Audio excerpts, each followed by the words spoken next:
Guys நீங்கள் இப்போ பார்த்துட்ருக்கிறது வந்து சுரக்கா கொடி.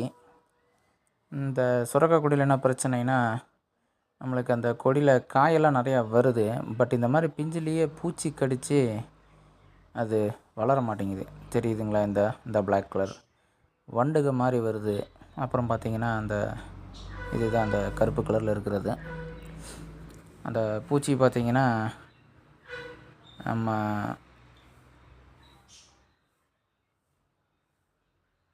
இந்த பூச்சி என்ன சொல்லுவாங்க தெரியல, குளவி மாதிரி இருக்குதுங்க.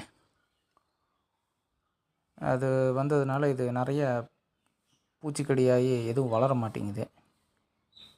இதுக்கு ஏதாவது சொல்யூஷன் இருந்ததுன்னா கமெண்ட்டில் கண்டிப்பாக சொல்லுங்கள்.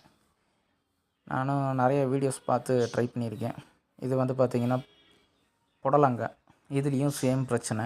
இதே மாதிரி தான் இங்கே பாருங்கள், அதில் பூச்சிக்கடினால் அப்படியே இதாகுதுங்க. உங்களுக்கு ஏதாவது சொல்யூஷன் தெரிஞ்சதுன்னா கமெண்ட்டில் சொல்லுங்கள் மறக்காமல்.